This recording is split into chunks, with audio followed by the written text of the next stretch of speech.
नमस्कार, मैं doctor Shefali Agarwal. Tinnitus, कई बार आपको कानों में से कुछ आवाज़ें सुनाई देने लगती हैं। These sounds can be ringing, buzzing, whistling और roaring। ये आवाज़ें आपको चाहे तो किसी के भिनभिनाने जैसी सुनाई देंगी, या फिर कुछ सीटी बजने जैसी, या फिर फुरफुराने।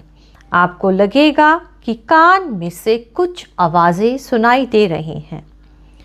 कई बार तो ये आवाज़ें आपको लगातार सुनाई देती हैं, लेकिन वहीं पर कई बार ये आवाज़ें सुनाई देती हैं और फिर रुक जाती हैं। These can be high pitched और low pitched। कभी तो एकदम से बहुत तेज़ आवाज़ सुनाई देती है, या फिर कई बार यही आवाज़ बिल्कुल धीमी धीमी सुनाई देगी। अब इस तरीके की जो आवाज़ें सुनाई देती हैं, ये अधिकतर मरीज़ खुद ही सुन पाते हैं। बाहर वाला कोई नहीं बता सकता कि आपके कान में किस तरीके की आवाज़ें आ रही हैं।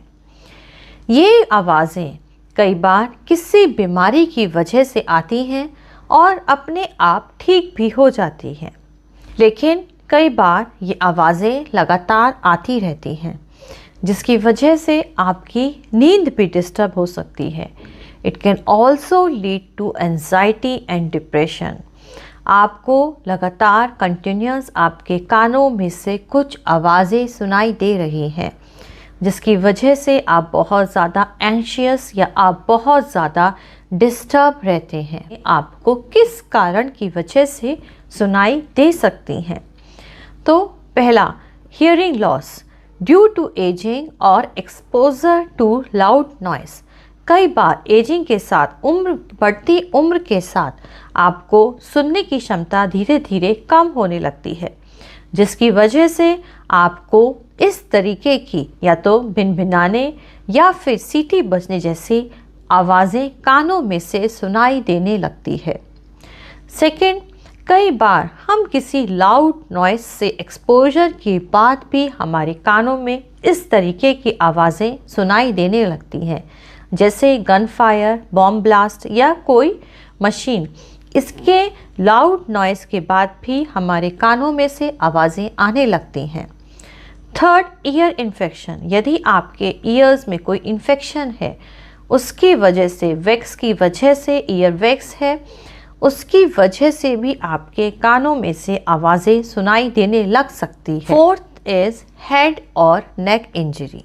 हेड और neck injury can damage structure of the ear and the nerve that carries the sound signals to the brain।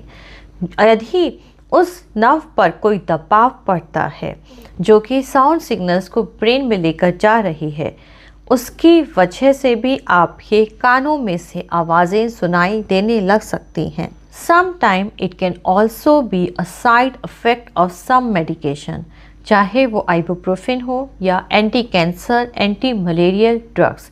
इनकी वजह से भी आपके कानों में से आवाज़ें सुनाई देने लगती हैं। कई बार मेनियर्स डिजीज़ आपके कानों की, आपके इनर ईयर की एक बीमारी है, जिसमें आपको बैलेंस के साथ साथ हियरिंग लॉस होने लगता है और आपके कानों में से आवाज़ें सुनाई देने लगती है। तो मेनियर्स डिजीज़ भी एक बीमारी है जिसकी वजह से आपके कानों में से आवाज़ें सुनाई देने लग सकती है।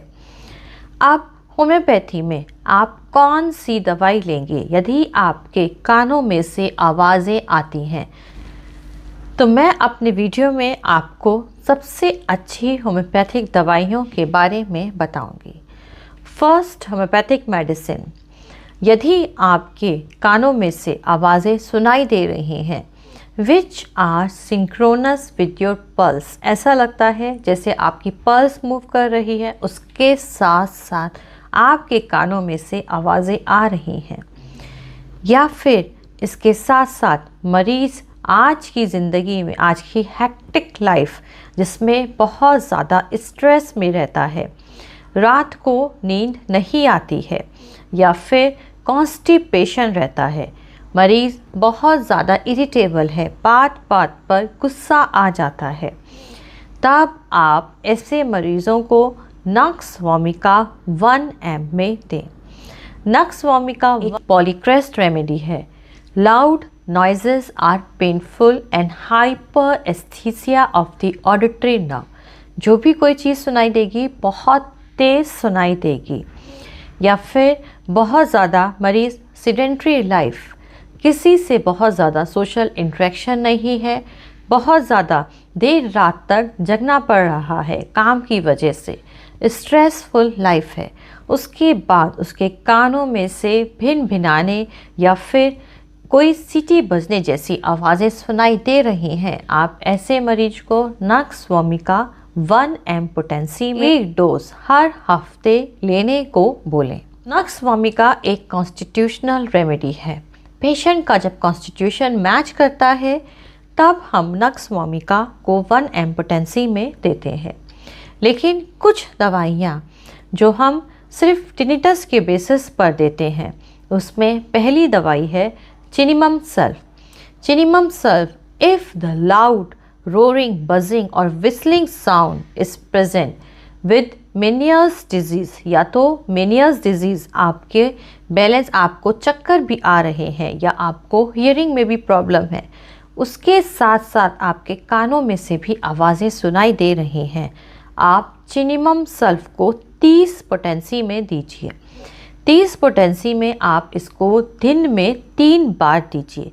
तो 2-2 बूंदें आप मरीज की जीभ पर डालने को बोलें और दिन में 3 बार लेने को बोलें। दूसरी दवाई है chenopodium. Buzzing in the ears with great sensitiveness to the sound as of passing vehicle. कोई भी कार, गाड़ी निकलने वाली जिसकी आपको आवाज़ बहुत ज़्यादा सुनाई दे रही है, इसके साथ साथ आपको बैलेंस, आपको ऐसा लगता है कि आप गिर भी सकते हैं या आपको हियरिंग में भी प्रॉब्लम है, उसके साथ साथ आपके कानों में से भी आवाज़ें सुनाई दे रही हैं, तब आप चिनोपोडियम को 30 पोटेंसी में दें। चिनोपोडियम की 30 पोटेंसी की 2-2 बूंदें आप मरीज को दिन में 3 बार अपनी जीभ पर लेने को बोलें। Third medicine is salicylic acid. If roaring and ringing is present in the ear and deafness is present with vertigo, आपको कानों में से सुनाई नहीं दे रहा है, उसके साथ साथ चक्कर भी आ रहे हैं, आपको सुनने में भी दिक्कत है, साथ साथ आपको बैलेंस भी आपका बिगड़ जाता है और आपके कानों में से आवाज़ें भी आ रही हैं, सैलिसाइलिक एसिड एक बहुत ही अच्छी दवाई है। कई बार बढ़ती एज में आपको ऐसा लगता है कि आपको बार बार चक्कर आ रहे हैं, ये आपको इनर ईयर मेनियर्स डिजीज़ की वजह से हो सकता है। आप ऐसे केस में सैलिसाइलिक एसिड को 30 पोटेंसी में लें और सुबह, दोपहर, शाम लें। 2-2 बूंदें आप दिन में 3 बार अपनी जीभ पर डालें। Fourth is carbonium sulph. ये भी टिनिटस के लिए एक बहुत ही अच्छी दवाई है। यदि आपके कानों में से आवाज़ें आती हैं, आप इसको 30 पोटेंसी में दिन में 3 बार लें। सुबह, दोपहर, शाम 2-2 बूंदें दिन में 3 बार अपनी जीभ पर डालें। इन दवाइयों के साथ साथ आप नींद पूरी लें। आप स्ट्रेस से दूर रहें, चाहे आप योगा करें, चाहे आप मेडिटेशन करें। अपने लाइफ से स्ट्रेस को दूर रखें और प्रॉपर नींद लें। मैं अपने नए वीडियो में फिर आपसे मिलूँगी। किसी बीमारी, उसमें दी जाने वाली सबसे अच्छी होम्योपैथिक दवाई और आप किन बातों का ध्यान रखेंगे। मेरे आज की वीडियो को ज़रूर लाइक करें, अपने दोस्तों के साथ ज़रूर शेयर करें, जिससे ज़्यादा से ज़्यादा लोगों को इसका लाभ मिल सके। और चैनल पर नए हैं तो उसे प्लीज़ सब्सक्राइब करें। मेरे नए वीडियो की जानकारी के लिए बेल आइकॉन को प्रेस करें।